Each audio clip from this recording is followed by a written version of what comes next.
Hello दोस्तों, प्रमुख TechVision में आप सबका स्वागत है। आज की इस वीडियो में हम बात करने वाले हैं इफ़ और इफ़ एल्स स्टेटमेंट की।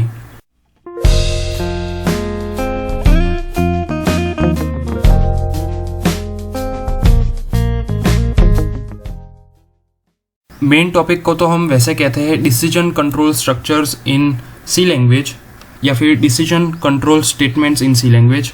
उसके अंदर 3 सब कैटेगरीज है। एक है इफ़ स्टेटमेंट, दूसरा है इफ़ एल्स स्टेटमेंट और तीसरा है दी कंडीशनल ऑपरेटर्स। तो आज की इस वीडियो में हम बात करने वाले हैं इफ़ स्टेटमेंट और if else statement. Conditional operators के बारे में हम हमारे अगले वीडियो में बात करेंगे। अब काफ़ी लोगों को ये प्रॉब्लम है कि वो इफ़ और इफ़ एल्स स्टेटमेंट को एक ही समझ लेते हैं। हालांकि वो एक जैसे ही है, लेकिन दोनों का काम और फंक्शंस पूरे के पूरे अलग है। तो हम स्टार्ट करते हैं द इफ़ स्टेटमेंट से।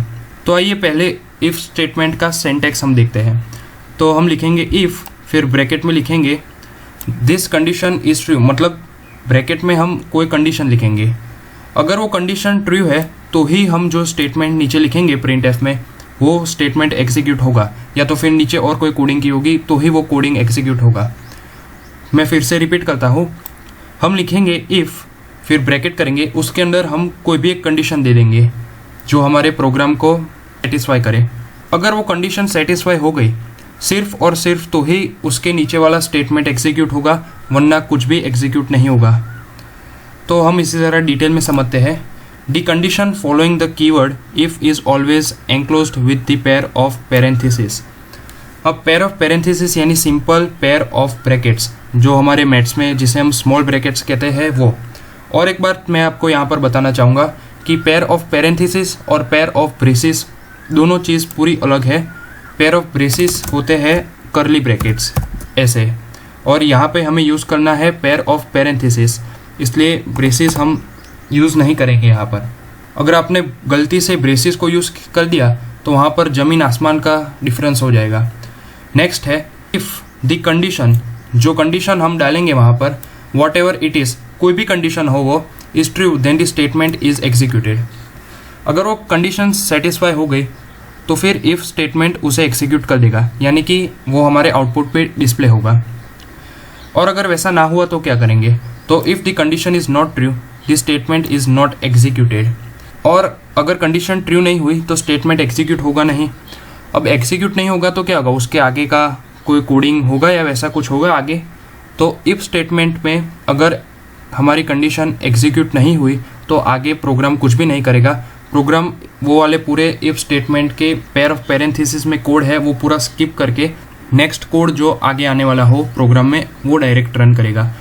पर वो इफ़ के अंदर वाला पैरेंथेसिस का जो भी कोड हो वो सबको लीव कर देगा वो, इसलिए उसका आउटपुट हमें नहीं दिखेगा। अब आइए इसे ज़रा हम एग्जाम्पल से समझते हैं। तो अब हम प्रोग्राम लिखते हैं इफ़ स्टेटमेंट का। सबसे पहले हम नॉर्मल प्रोग्राम्स की तरह हेडर फाइल्स डालेंगे, उसके बाद मेन, पेयर ऑफ ब्रेसिस और जो लास्ट में रिटर्न 0 लिखना है वो, या फिर अगर आपने सिर्फ मेन या वॉइड मेन डिफाइन किया हो तो लास्ट में आपको आएगा GETCH। तो अब हम स्टार्ट करते हैं आगे। हम यहाँ पर लिखते हैं इंट, यानी कि हम यहाँ पर इंटीजर को डिफाइन करने वाले हैं, इंट नंबर, ठीक है। नेक्स्ट हम लिखते हैं print F enter a number smaller than 10। अब हमने यहाँ पर ऐसा कहा कि नंबर एंटर करो जो 10 से कम हो, मतलब स्मॉलर देन 10। स्कैन करते हैं हम, स्कैन एफ %d। अब तो आप जान ही गए होंगे %d क्यों लिखा, क्योंकि इंटीजर है, उसका कीवर्ड है इंट और वो अपनी वैल्यू स्टोर करता है %d के फॉर्म में। तो अब हम एड्रेस भी दे देते हैं उसे, एंड %num, यहाँ पर कॉमा भी आएगा, %num, मतलब इसके अंदर वो वैल्यू स्टोर होगी जो भी हम d की डालेंगे वो, ठीक है। तो अब हम आगे बढ़ते हैं। अब फाइनली हम यहाँ पर इफ़ स्टेटमेंट देते हैं।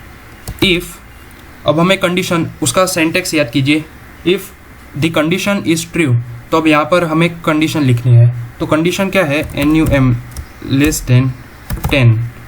हमारी कंडीशन यही है कि enter a number smaller than 10, तो फिर NUM यानी नंबर स्मॉलर देन 10। इफ़, ध्यान से देखिएगा इसे, इफ़ नंबर स्मॉलर देन 10, वापस से सेंटेक्स याद कीजिए, if this condition is true then execute this statement. अगर ये कंडीशन ट्रू है तो आप स्टेटमेंट को एग्जीक्यूट करें। तो यहाँ पर हमने लिखा if number less than 10 then execute. तो एग्जीक्यूट क्या कराना है हमें, वो हम लिखते हैं। अब यहाँ पर हम एग्जीक्यूट कराते हैं printf द प्रोग्राम रन्स और सेमीकोलन से ख़त्म करते हैं। अब हम ये प्रोग्राम को रन करेंगे तो यहाँ पर लिख के आ गया है enter a number smaller than 10। तो हम नंबर डालते हैं यहाँ पर 8 और एंटर डालेंगे तो द प्रोग्राम रन्स। अब मैं आपको एक बात पूछना चाहूँगा कि अगर यहाँ पर 8 के बदले हमने 10 से बड़ी वैल्यू डाली होती तो क्या होता। तो आइए वो भी करके देखते हैं। वापस से हम रन करते हैं, enter a number smaller than 10। अब हमें स्मॉलर देन 10 नहीं, मैं तो 12 डालता हूँ। तो क्या हुआ, देखो कुछ भी लिखा के नहीं आया, ब्लैंक, कुछ भी नहीं है यहाँ पर। तो ऐसे केस के लिए हम अब आगे देखते हैं हमें क्या करना है। तो हमने देखा इफ़ का एक एग्जाम्पल। अब हमने लास्ट में वहाँ पर देखा था कि अगर हम 10 से बड़ी वैल्यू डालें तो वो रन नहीं करेगी। बस ये सब वही लिखा है, आप पढ़ लेना शांति से। एक बार पढ़ ही लेते हैं। On execution of this program if you type a number less than 10, मतलब आप 10 से स्मॉलर वैल्यू डालेंगे, the program will be executed, मतलब कि प्रोग्राम रन होगा।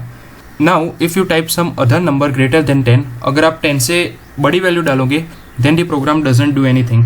तो वैसा ही हुआ था, प्रोग्राम रन नहीं हुआ था, ब्लैंक था, कुछ भी लिखा के नहीं आया था।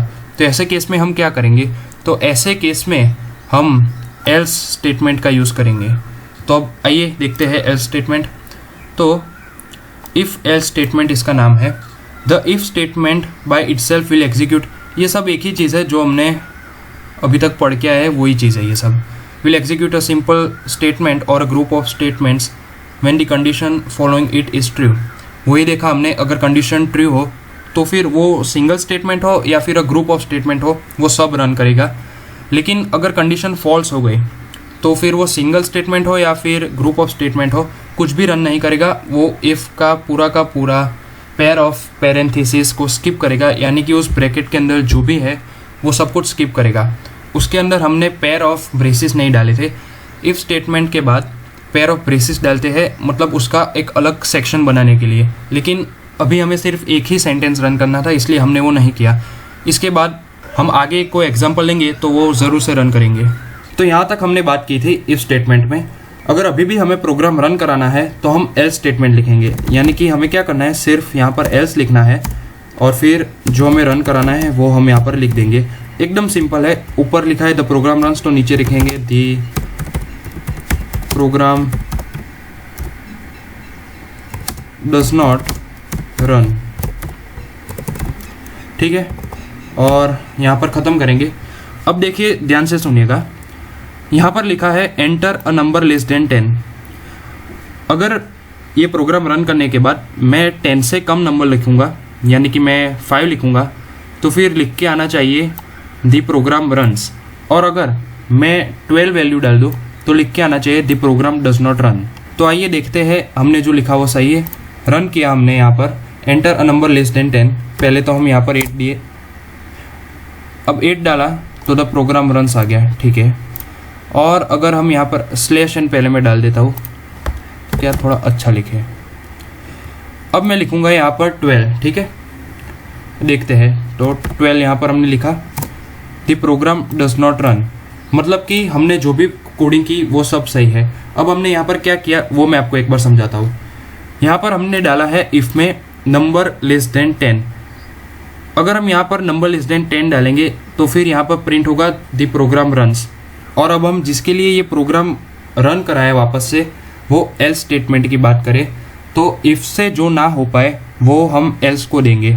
मतलब कि 10 से कम डालेंगे तो इफ़ तो प्रोग्राम रन करेगा नहीं, तो फिर उसके लिए हम एल्स यूज़ करेंगे। मतलब अगर हम 10 से ज़्यादा भी डाल दें 11, 12, 13, 14, 100, 10,000 जो भी डाले वो एल्स रन करा देगा और एल्स के अंदर जो लिखेगा वो आउटपुट में जाएगा। तो यहाँ पर हमने लिखा है the program does not run, तो वो आउटपुट में डायरेक्टली वो ही आएगा।